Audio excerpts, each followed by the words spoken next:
No, my boss is fantastic. He's why I'm there. I mean, if he were gone, I'd be gone. Yeah, I'm one of those that I've been fortunate that my past three jobs have been written off my resume. So it's one of those situations where it's comfortable and it would take a little bit to replace it. Now, a lot of people out there I know are in that same situation, and I can totally relate. And sometimes you have to find fulfillment outside of it.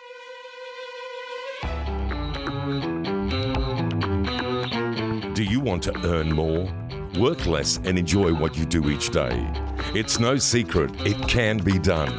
This podcast with Dr. T will not only educate and inspire you, it will also teach you how to do more and be more with the time you already have. It will be like a shot of adrenaline straight into the heart of your business. Here is your host, Tyson Franklin. Hi, I'm Tyson Franklin, and welcome to this week's episode of It's No Secret with Dr. T. I have a really cool dude who's joined me today. His name is Eric Hunley, and he's from Hampton, Virginia, and he's a Senior Business Systems Analyst. Eric, thank you for joining me on It's No Secret with Dr. T. How you doing? Hey, thanks for having me. It's a total honor, man. Total honor. Let's get started. You've been in the US Army. I didn't know that. I did not know that. We met each other I'll just point out to people, we met each other at Podcast Movement in July in Philadelphia. And it never came up in conversation that you were in the US Army. How long were you doing that for? I did it for not quite 8 years. I've been out of the Army for 20 years. So it's not really a high on my mind because it's so long ago. But what made you join in the first place? Starvation. Starvation. I'm not going to give the tip. Everybody likes to say, "Oh, I felt patriotic" or whatever. It's like, no, I wasn't making any money writing articles. I wasn't doing anything else. I could go in the Army, be with my girlfriend at the time, get paid to live somewhere, and get paid for some food, and hopefully write articles for the military paper. Everything went to hell. That never happened. I wound up in Cuba, Guantanamo Bay. You've heard of Camp X-Ray, where all the terrorists are held now. Yeah, I've heard of that. Well, this was back in the Clinton years when the Cuban refugees, about 120,000 of them, were caught at sea and moved over to Guantanamo Bay, and we were invading Haiti at the time. So I volunteered to invade Haiti and wound up taking care of Cuban migrants in Guantanamo Bay. Okay, but that's the Army. You mentioned something about writing. So you wanted to be a writer. I did. I've written off and on. I have 3 books under my belt. I did not know you had. It's been a while. So okay, so what were the books that you've written? What were the 3 books? Are they business related? Are they technology related? Web programming with Macromedia, open source software, and professional techniques and templates with CSS, etc. I don't even remember the titles that well. They're all technology books. That explains why. For a while in the early aughties. Yeah, in the early aughties, I taught at the University of Arizona Extended U. I did 27 tech courses in 1 year. Oh, right. Okay. So you do keep that hidden secret, because I didn't find that when I went through your stuff. I did not find that anywhere that you had written 3 books. It's one of those problems that when you write a tech book like Macromedia, it's outdated. Have you heard of Flash? Flash, only the superhero. No, exactly. There was a technology called Flash on websites, right? That's yeah. Flash Media, yeah. Steve Jobs declared it dead. Well, Macromedia's who created that. Macromedia hasn't been a company now for 9 years. They were bought out by Adobe within a year or two after when I wrote the book. Yeah. And now, Flash is completely dead. So the problem is writing a tech book like that. I wrote it in 2004. It's been out of date now for almost 15 years. Okay. What's the point in going on? Okay, that's a good point. That I think when there's a lot of people out there that want to write a book. Yeah, there's so many people that want to be authors, and if you're writing a book that's very time specific, it can only have a very limited lifespan. Yeah, ideally you want to write something that's majority of it could be evergreen and constantly be used, whether it's used this year or 10 years time. I've read some business books that some marketing books, and it says make sure you send out faxes. Right. And it's still on the shelves. You have the E-Myth, which we brought up, I think, which was written in like 55 or some crazy number. Yeah, I don't know. When did you write that? I thought it was early 80s or late 70s. It's timeless. Yeah, but it is a timeless book because there is no. It's the philosophy that he's teaching. It's not technology based. Yeah, like I said, that marketing book that was make sure you send out faxes to people. Yeah, because Right. all businesses now are buying a fax, and like I said, there's a book on the shelf that I know still mentions about marketing to people's fax machines. And it wouldn't be hard for him to go there and actually update that book. Would probably be a good idea. But if it's still selling, they don't have to do anything. And probably, if there's 100 tips in that book, you probably find 70 of them are still applicable. 30 of them are probably outdated. Yeah, and I think a lot of books are that way. I mean, I would like to think that the lessons that I taught in the book were relevant, but it was specific to software that is completely outdated. Okay, so now you are a senior business systems analyst, and can I mention where you work, or is that top secret? Sure. No, I work for L3 Communications. They're international. I think we have branches in Australia even. Okay, so what do you specifically do there? It's I fall asleep as I say it. Mostly database administration. I started as a web programmer there. So I built a help desk, built the intranet that we speak to. I built a system for logistics to order items that feed into the financial system, and I just kind of control the flow of information. It's very stultifying. You don't sound excited about it. Not really. Like, The challenges are gone. do you enjoy your job? Not really, no. Not really. So you're the man who doesn't like his job. One could say that. Okay, Now, so it's a funny thing that you get to a point where it's you know what's going on and you're not really growing. yeah. So and this is what we touched on at Podcast Movement, but we were sort of having this conversation, and I said, so technically you are the man who doesn't like his job.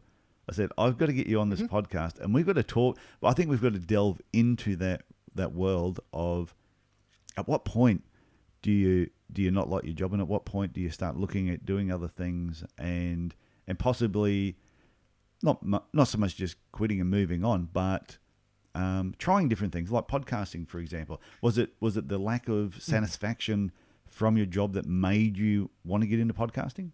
No. I've actually wanted to do podcasting. It took me 10 years to get the nerve to launch the first episode. So that's always been in the back of my mind. As far as the other, my current situation, it's one of those where I hate to say when the hobby becomes your occupation, life can suck. Going in there, I had wide open field, create this system, redevise the system. So I was creating, building, creating. I enjoy a lot building new projects and new systems and things like that. Maintenance, on the other hand, is not as fun. Going back and putting in patches. If that, it's a really a big portion of my time is playing private investigator on the network, where essentially a user will say, your system is broken because blah, blah, blah, fill in the blank. So then I have to go through the systems, go through the records, try to duplicate what they say, go through what they've done, and then say, no, you didn't put this field in when you filled out the form. You didn't do your job, essentially. So, and that's what you're talking about, that it's gone from a hobby where you obviously love technology, which is what got you into it in the first place. Sure. You obviously really loved it to be writing 3 books about it, but now you feel like you're just you're not in the creative side anymore. You're more in the maintenance side. And that's kind of like Steve Jobs. So not really. Go on. Oh no. So you're not finding work fulfilling. That's the big thing. No. Okay. Now, have you mentioned this to? And I'm not thinking your bosses are going to be listening to this. I don't want to get you a sack, but the world-renowned Tyson Franklin. No, I'm worried. Yeah, I know. All of a sudden, word will get around. But have you approached? No. And the reason I'm asking you this, because I reckon there'll be a lot of people that listen to this podcast who are either they might be working for themselves. So there's a couple of reasons I want to talk about it. They're working for themselves and they're not feeling fulfilled with what they're doing. So they need to start, I don't know, changing things up. And it doesn't mean go and buy a fast car or a fast woman and leave your family. You know, like a guy I had on the show who said it's not a midlife crisis that people have. It's they're angry at their lost potential, pretty much. And I went, that's an interesting way to look at it. But I know there's other people that listen to this show who are employees that are working for other people, and they're just not satisfied with what they're doing. So have you approached the people that own the company and said, hey, I'm not feeling fulfilled. Can you give me something else? No, it's a corporate environment. So you're in your lane. You're not going to shift around a lot. Now, my boss is fantastic. He's why I'm there. I mean, if he were gone, I'd be gone. Yeah, I'm one of those that I've been fortunate that my past 3 jobs have been written off my resume. So it's one of those situations where it's comfortable and it would take a little bit to replace it. Now, a lot of people out there I know are in that same situation. Yeah. I can totally relate. And sometimes you have to find fulfillment outside of it because, you have responsibilities, you have bills, you have health benefits. I know in Australia you have a bit more of a universal healthcare situation, I think. Yeah. In the States, it's a lot more about, does the company provide health insurance? And that's a big carrot because you don't want to get sick in the United States. That's true. No, and I've got very good coverage. Give you a little tip. If you're ever feeling really crook, just get crook in Australia. Our health system's really good. Oh, there you go. It is. But, okay, so you've got it's the security of the job that you've got, and it obviously pays good money, and it's comfortable. So, therefore, it's very hard to walk away from that unless something bigger and better and greater sort of just fell in your lap, and they went, hey, Eric, we want to pay you double, give you more, and it's damn exciting. Then you'd sort of consider leaving. Mm-hmm. That's essentially it. Or if I made it on my own all of a sudden and was printing money, then yes. But I'm a very realistic person. You can't become a counterfeiter. So I just think it's an interesting concept that I think it's because I've always worked for myself, but I have had jobs. We were talking earlier on, and I mentioned, I used to work at a chook farm and I worked, killing cattle and pigs and lambs, and they were not good jobs, but I must admit they were exciting. There was never a dull moment. They were jobs, though. They were jobs, not a career. No, definitely not a Not career. a career. So right. Kind of, there's a difference. There's a big difference there. I'm glad you brought that up. So a job is just something that you're doing. You can jump from one job to another job and keep the excitement going. Whereas a career, and I had this conversation with someone. I had this conversation with my wife, and I used to get a bit jealous about people that could go from job to job, whereas in podiatry, I had a career, and there wasn't like you said, you're sort of like in a bit of a lane, and even though you could change lanes slightly, you were still going down the same highway because that was the career that I had chosen. Whereas I knew someone who was an executive chef, and then he went from being an executive chef to a male model for Vogue, and then he went from before that that's my next step. Okay. Well, no, I was thinking the same. Thank you. You solved it. I have a face for radio, folks. I've solved the problem. Too seriously. People will see a photo. But he was an executive chef, and then he got into kickboxing. He was traveling the world as a kickboxer, but then he was at some event and a Vogue saw how fit he was, and then he became a Vogue model, and then he went from there and became a real estate agent. And I looked at, there's 4 completely different jobs or career paths that he's taken. And I've seen other people do similar things, and I go, I used to be envious of that because I felt being in the same career and doing it, 10, 20, 30 years started to get a little bit dull and boring. So I love hearing that, though, because you're a medical doctor, which everybody looks up to, at least here in the States. Being an actual doctor, not PhD, a doctor, that's a big deal. Yeah, I think in America, you're given a bit more respect. In Australia, it's to be a podiatrist or in the healthcare industry in in Australia. You do get a certain amount of respect, and people know that you've gone to university and you've studied hard. But it's I don't think it matters what you do when you're in a career and you're doing the same thing day in, day out. You've got to find ways to keep your mind stimulated. I think it's really, really important. So would you say now you had a 10-year fear of starting a podcast, and now you've kicked it off, and it's a damn good podcast, and I'll give it another mention. It's called Unstructured. Just go and find it. It's about dynamic, informal conversations. And have you found I that... interview people like Tyson Franklin. Yeah, interviewed people like me. So you know the quality of the guests he gets. Would you say doing something outside of your career, like podcasting, has kept your mind stimulated, which will keep you in your career longer? Yes, that and running as well. That's right. I'm a certified coach and run. Oh, so you do run, because you started the Hampton Runner, or you were the founder of it. I did. That's fallen off a bit because I was writing as a blog and doing tech reviews. Yeah. Back to the writing thing. It's kind of like a thing that I can do, so I just sort of can do it at will. But I planned to do a podcast out of it because I was eaten up with running.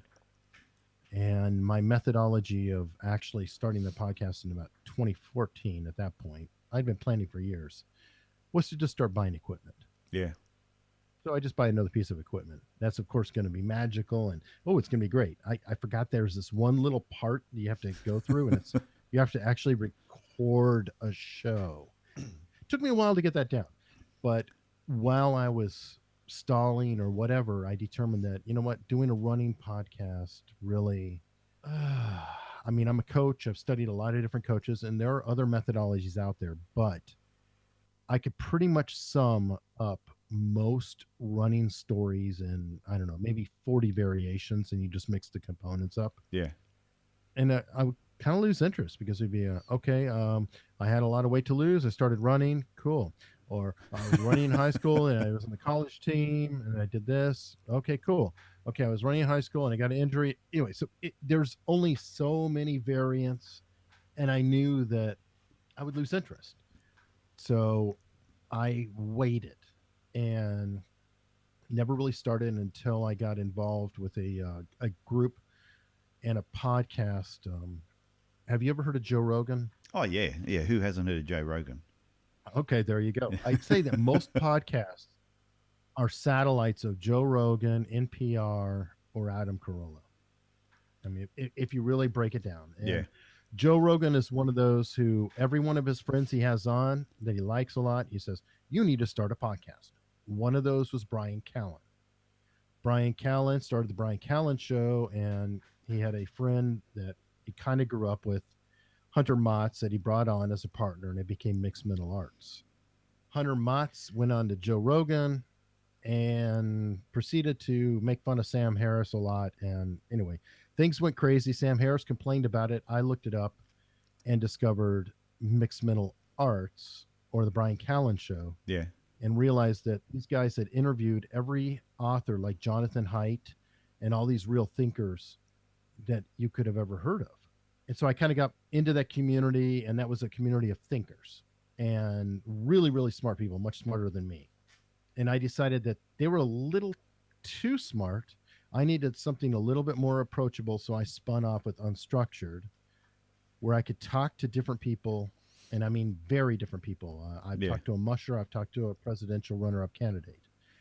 And it gives me an opportunity to talk to people that I never would dare, but I also can hang out in a group and treat it sort of like a internet pub.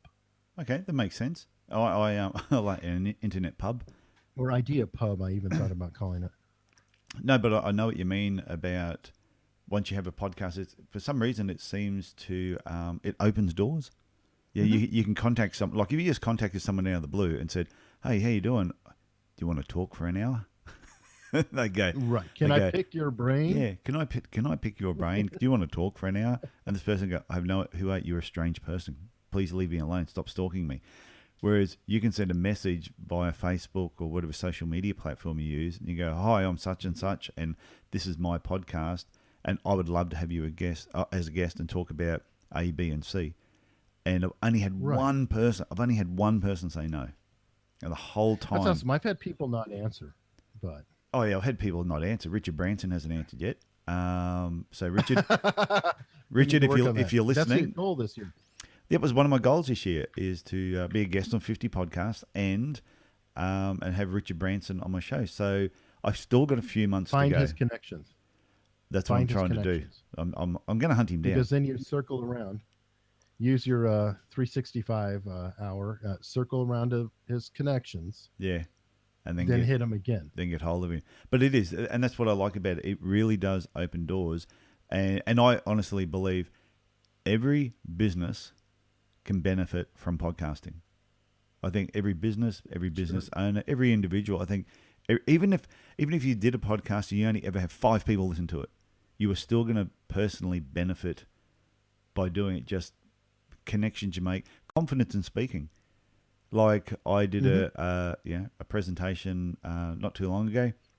Since I've been doing podcasting, I can stand up there and talk in front of people, and I present better, I speak better, I'm clearer, I listen a little bit better. So I think there's a lot of benefits from starting a podcast and just playing with audio in general. Oh, totally. And really, every interview you do, every podcast you guest on, you're doing the reps. Yes. You're speaking more frequently, more clearly, and you're learning. I mean, you're learning from every guest, I imagine, and your thoughts are getting clearer and they're getting shaped and refined as you go. So with your writing, do you on your podcast itself, do you put your show notes? Do you have extensive show notes since you're a mad writer? Because I was on on your website. My show notes could be 3 sentences. That's why I mentioned it, is because I was on your website and it didn't. Website's crap. And it didn't click to me that I don't say that about your website, but it didn't click to me that you were a mad writer. And then I went to your website and I went, oh, maybe your show notes are in a different spot. No, there's a story behind that. Somebody was doing the website for me. Yeah. And I just don't have the time. I have the full-time job. I'm turning out 3 episodes a week. 2 of them are interviews at a minimum. And I do all my own editing. I do my own research. So, folks, I just interviewed Tyson, for example. You did. I listened Spectacular to... guest. Oh, absolutely. Absolutely. I not only met him in person, but listened to over 8 hours of either him being interviewed or him interviewing other people to get insight. And you didn't need therapy after that, which is time. a good sign. I didn't want. You didn't need therapy after that. That's a good sign. We don't know yet. Yeah, you may need it. You may need it This later. is my second exposure to you in one day. So, I don't know. but what made you decide? Okay, you're going to do the podcast. Why did you decide to do 3 episodes in 1 week and not just a weekly show like a lot of people do? You're pushing it a bit more. Building the audience, and honestly, I got backed up on material, and I don't like having too much in time, too much stored. Okay, that makes sense. Because I do like to treat this as evergreen. Like right now, we haven't talked about anything super timely, but no, we have in a way. We talked about being together at a conference. Well, the conference was in July. That's right. So now let's say I backed up this show and I have 25 in the can, and I release this next March. It's starting to get a little weird. Yeah, people are that's paying true. any attention to the time. So I determined that, no, I want to get them out. And also, by having a presence, the more episodes you release, I'm not going to do the John Lee Dumas, which is a daily show. That's how he built his audience so rapidly, is he had 7 days a week. He had 60,000 downloads in this first 6 months, 7 months, right? Yeah, just by pumping the shows out there. Yeah. And that adds up to the downloads. So I have a few hundred downloads every show, and the 3 shows a week gives me a few thousand a month. But you gave me a good tip too, like just on the days that you release a particular show. And when I experimented with that. Yeah, sure. But the reason I bring that up is if you're doing something a certain way and you may not be getting the results exactly what you want, talk to somebody else who's been doing it maybe the same amount of time, could be doing it longer, could be doing it less time, but just ask them, this is what's happening, and be open to other people's advice as something as simple as change the day you release your show. You go, wow, maybe I should try it. I haven't tried it. I've had it coming out the same time since I started. Maybe I need to change the day. Well, and that's a trap too, because you're trying to be consistent, because one rule that almost everyone will agree with, especially with podcasting, is don't screw with it. Yeah. Be consistent, be reliable, let people know that they can depend on you every week, etc. And therefore I have a hesitation, like, oh, what do I do? And you have to make decisions. But if you stall one day, most people won't notice, and by the time they do, the episode will come down. So I wouldn't say that if you were releasing on a Sunday that you changed to Thursday, not without releasing something saying, hey, I'm changing. Here's my 5-minute episode saying I'm going to Thursdays, and thanks so much for tuning in, and blah blah blah blah blah. Yeah. But if you slip one day, it's not a big deal. And sometimes I think you have to make a decision on the fly. A good example is Podcast Movement. I did 3 interviews while I was at Podcast Movement. I saw that. And they were with Squadcast, which is the tool I use to record podcasts. They're with Anchor, the CEO of that, which is a podcasting host company. And they're with Podbean, who's a podcasting host company. Now, the problem I thought of was, my audience is used to me interviewing people like Austin Peterson, a libertarian, a presidential runner-up candidate, or Robert Forto, who's a musher, or Richie Lemira, who's a lawyer. Do they want to know my inside baseball? How do I treat that? Yeah. Now, if I spread out next several episodes scratching my own itch of, look at me, I'm in podcasting world and I'm hanging out with the cool podcasting people, my audience might get kind of pissed. Yeah. So I made it a point of labeling them as PM 2018, and I dumped them all at one time, right in a row.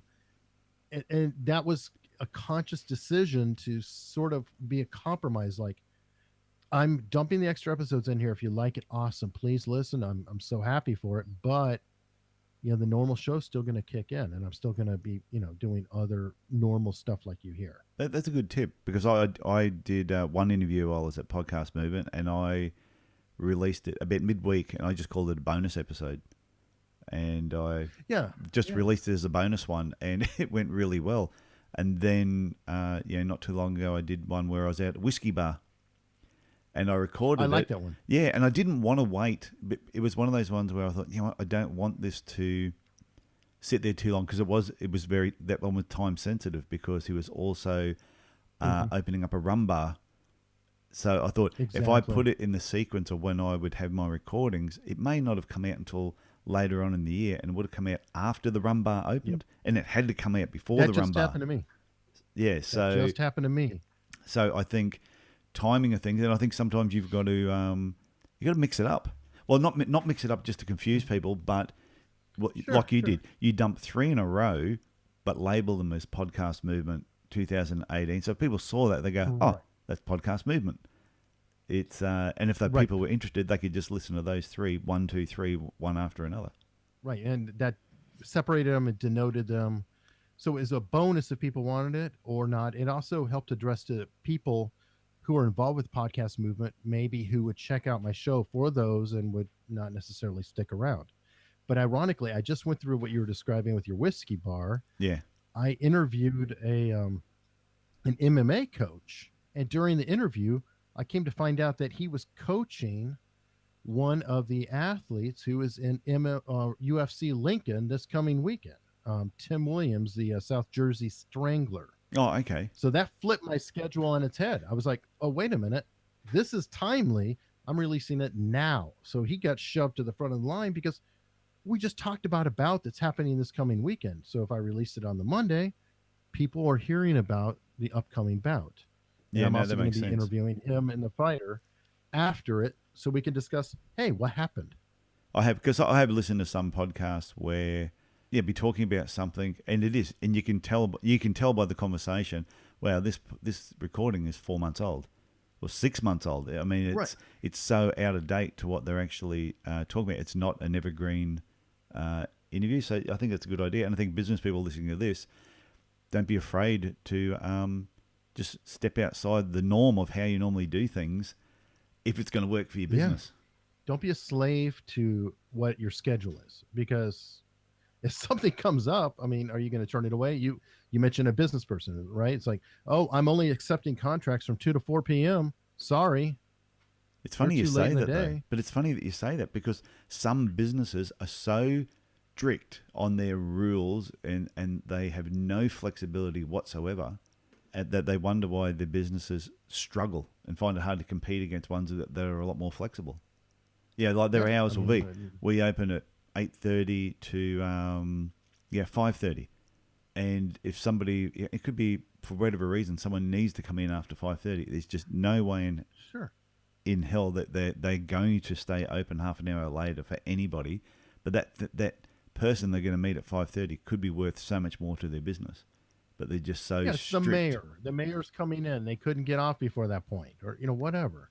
Yeah. But we were at, but I've been to businesses where that's happened, where we were at a bar once, and we were all sitting. There was about 30 of us. We'd been at a conference down in Melbourne, I think it was, and there was about 30 of us. We're all in this little bar, and we knew the bar was licensed till midnight.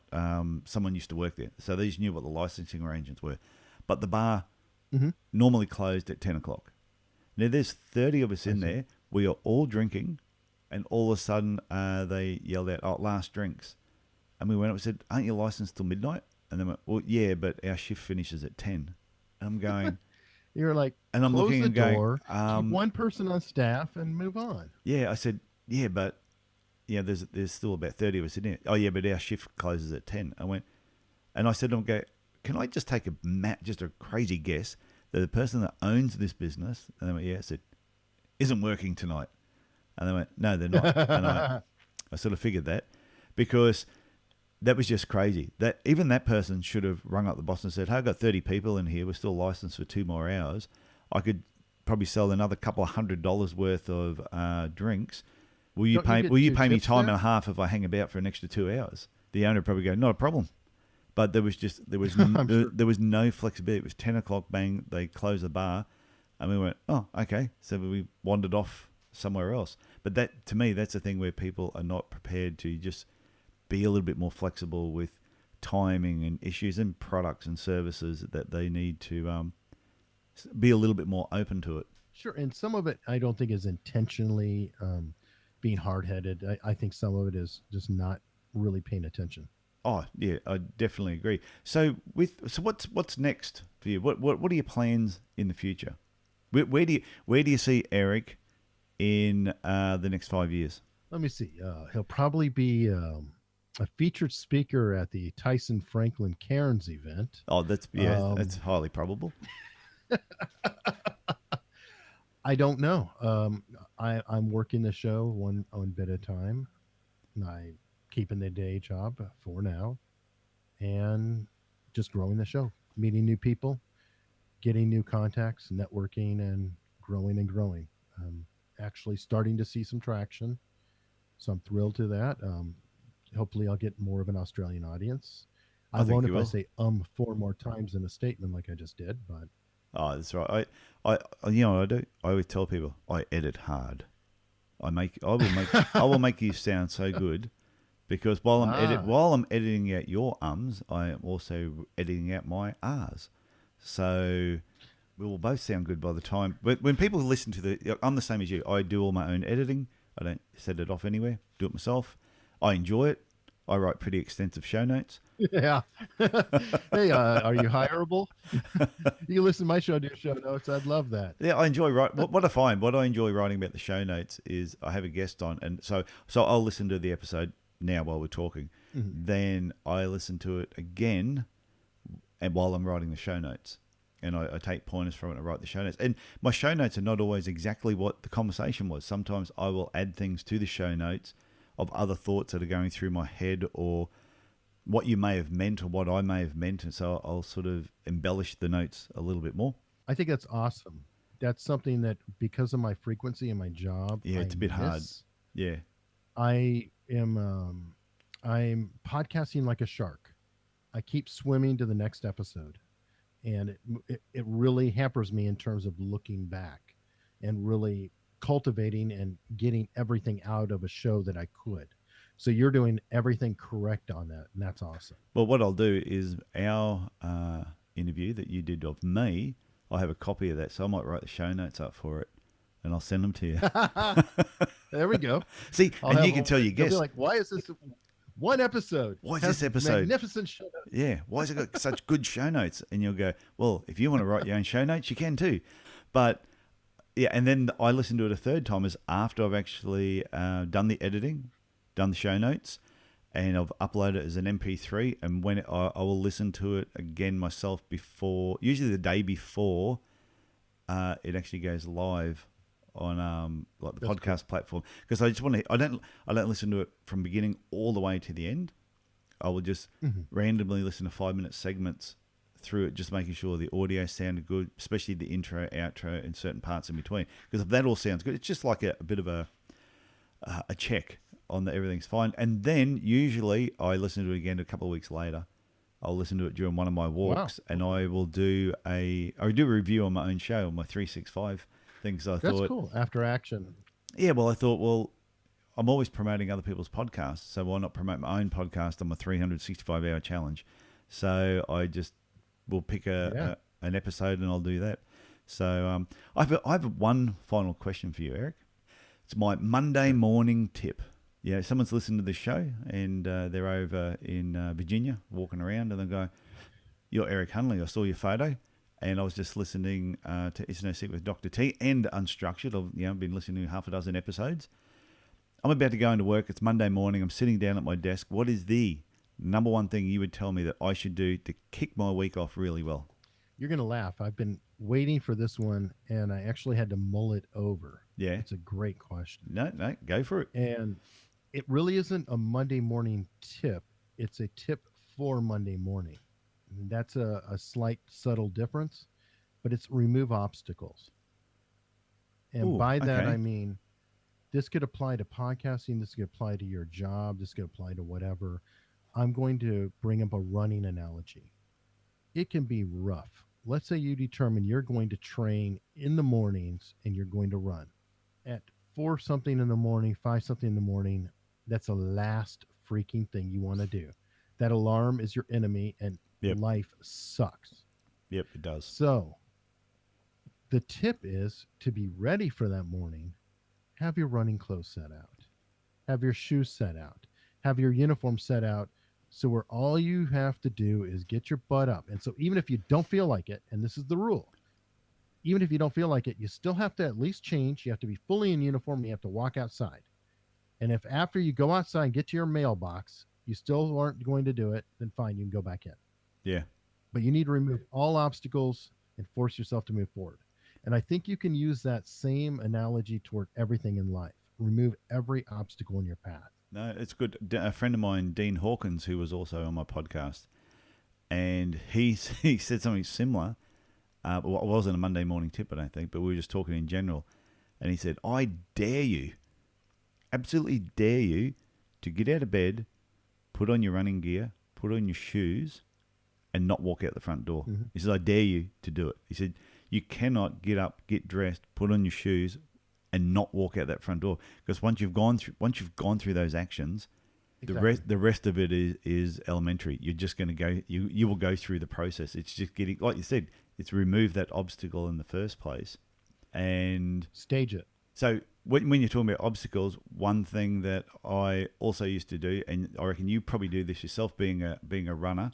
When I was running, I used to talk to my future self, and I used to have these important conversations ahead of time. And I'd say to myself, tomorrow morning when you wake up, this is how you're going to feel. You're not going to want to put your shoes on. You're not going to get dressed. In fact, you're going to just want to stay in bed and lie there and try and have some adult cuddles with your wife. Now, you're going to get rejected. So get out of bed. So get out of bed. You thought that was funny, didn't you? So hop out of bed. Just put your shoes on, and once you walk out that front door and you get going, you're going to absolutely love it. And you know what? When you get home and you have your shower and you get dressed for the day, you're going to go, I am so happy that I actually did that run. So I would have these these future conversations, and it'd also be at certain times during the run. I go, when you get to this post, you're going to feel like hell. walk for 50 meters, and Or start. when you feel like hell, you just say, okay, I'm going to go ahead and quit 2 telephone poles from now. Yeah. And then when you get to 2 telephone poles from now, you go, okay, I've still got a little bit left, so I'm going to run 3 driveways from now. Yeah. And you just do that all the way through the run. But I do think remove obstacles.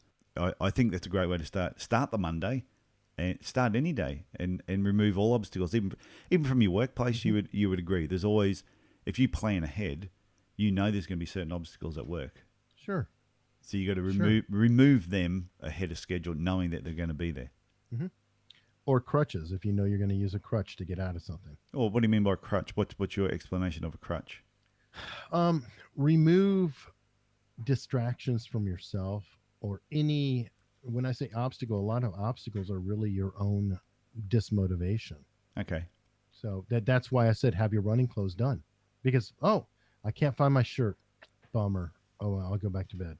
Can't find my shoes. I can't do this. I can't do that. A lot of this is just say, okay, everything is lined up. Well, you can do that at work too. You can always find reasons that, I can't do that because fill in the blank doesn't get there till 9. True.